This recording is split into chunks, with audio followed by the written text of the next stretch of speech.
What's up everybody, 40 the Broadway Saiyan here, and welcome back again to my YouTube channel, bringing you guys another video on Dissidia Final Fantasy Opera Omnia. In today's video, we're going to be talking about the debut of Wakka's LD weapon, which is going to be coming out in conjunction with Boss Rush 3. But before we talk about that, if you guys are brand new to the channel, be sure to hit that subscribe button and turn on that notification bell. That way you guys are not missing out on future uploads. And if you guys enjoy what you see on this channel, hit that like button and share this video as it does help me out.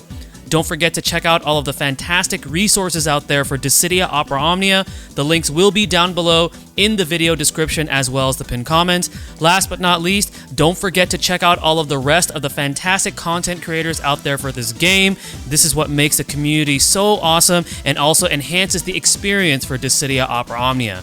Without further ado, let's go ahead and talk about the debut of Wakka's LD weapon.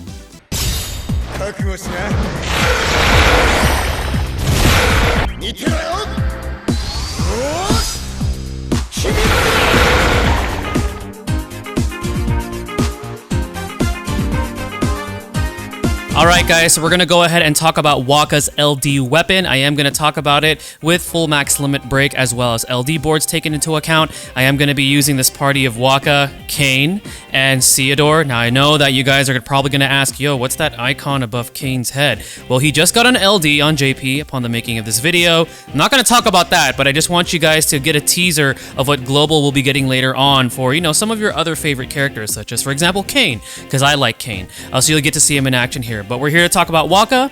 So his LD weapon, with full limit break and LD boards is going to grant him access to his LD skill called Status Reels, which has 4 total uses. This is going to permanently increase his own attack by 60%. He's going to be delivering a 10-hit AoE range Brave attack plus AoE HP attack. It has 60% increased Brave damage on a single target, 200% Stolen Brave Overflow, deals 100% HP damage to all targets, and it's going to be inflicting a brand new frame debuff called Status Reels on all targets for 6 turns. Now, Status Reels, this is what the properties of what this debuff does, because it's a little different compared to some other debuffs. So, the debuff properties will be changing after an enemy target takes their turn. So, it follows that whole RNG slot machine mechanic that Wakka had in Final Fantasy X, the original game that it was from. And the following are the randomized properties of Status Reels. Now, there's no order that it follows, so it's pretty much RNG on what the debuff is going to be doing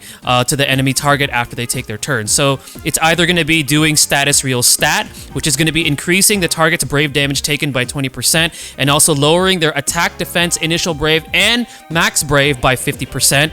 Or it's going to have Status Reels freeze, which is also going to be increasing Brave damage taken by 20% and also prevents that target from gaining Brave. Or it's going to have Status Reels confuse, which is going to be increasing again Brave damage taken by 20% by that target, and it's going to prevent the enemy target from acting. So pretty much he's going to inflict it, as we're going to see right here. He's going to go ahead and inflict it. Okay, there we go. And as you can see right there, target A has Status Reels freeze, and then target B has Status Reels stat. So it's randomized, and it does change into one of the other ones after the enemy takes their turn. So we're going to go ahead and actually see that in action here, and I'm going to be teasing you guys a little bit with Kain here with his LD. Not going to talk about it, but you know, with these videos, I do want to show you guys something a little cool as I talk about these characters. Alright, so we're going to have Kain do this. Alright, again, I'm going to try to avoid talking about that, but I just want you guys to see that in action. Alright, and then now we have Wakka taking his turn again, so we're just going to go ahead and simply use his EX here. And then afterwards, I want you guys to see how the debuffs change in properties. Alright, so B is going to go. And as you can see, the debuff on B changed now to Status Reels freeze. And then we're going to have, let's have Theodore just attack here with a skill 1. And then we're going to get to see the one for A change as well. So A has freeze, so no Brave gain. So this is not going to do any damage.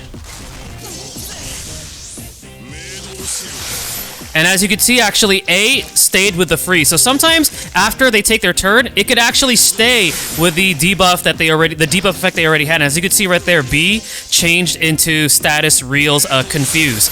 So, you know, they're pretty powerful effects, as you could see right over here. All right, Kane just finished doing his thing. So now I'm going to be able to talk a little bit more without any interruption. So Wakka's calls. This base call is going to allow him to use his skill 2 Brave Reels, which grants the caller an 80% attack, defense, and max Brave increase for 3 turns. So if you're looking for a call that allows you to just boost up your stats, you know, by a crazy amount for 3 turns, you can use his base call for that. And then his LD call is going to allow him to use his LD skill status Reels, which will be inflicting that status Reels debuff on all targets for 2 turns. Now, recommended artifact passives for Wakka, going to be really simple here. Attack plus 108 times 3, max Brave plus 330 times 3, and then his high guard armor is going to be the one that increases the party's attack by 5%. So what is my personal take on Wakka? So it grants him access to a powerful debuff with very debilitating effects that can come in handy. As you could see, all 3 of the properties of those debuffs, they're all quite powerful. Even the status Reel stats, which is the one that's probably the most less potent. But if you look at the, you know, the drops on the stats, right, it's 50%. However, you know, they are tied to this unique mechanic that he has of being randomized and changing. And then let's not forget, you know, Wakka already has some really potent buffs with high percentages that he can grant to the party. So all in all, Wakka is a great character. However, that RNG factor of his playstyle, it may deter you from using him, because sometimes you may want a specific debuff effect to be active, and you know, you gotta just base that on chance. Now for me personally, I'm gonna skip him, honestly, after the boss rush that he was in conjunction with. I didn't use him after that. However, it doesn't mean that he's not useful moving forward. He's great. He's a great character. Again, really strong buffs, really strong debuffs. I'm just not a fan of the RNG that's built into his kit. So if you do decide to pull for him though, like I said, he's awesome at disrupting enemies and with his debuffs, and also amping up your party's performance with his potent buffs. Now speaking of his potent buffs, be careful if you're running him with another buffer, because you don't want those buffs to get pushed off. So just keep that in mind. If you pull for Wakka and you are going to be using him through like Lufenia or whatever stages you want to use him in, just be careful using him with another buffer. Now as far as the banner goes, it's going to be featuring Wakka's LD, EX 35 and 15.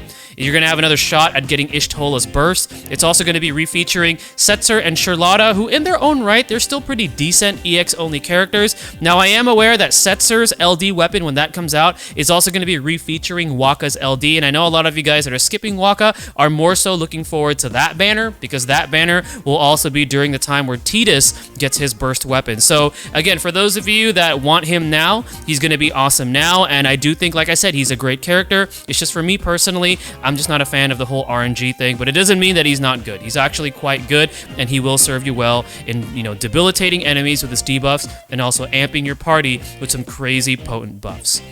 Alright guys, well this is going to go ahead and conclude my video for Wakka's LD weapon. Hopefully this helps you guys out. Thank you again for watching. This is 40 the Broadway Saiyan signing out.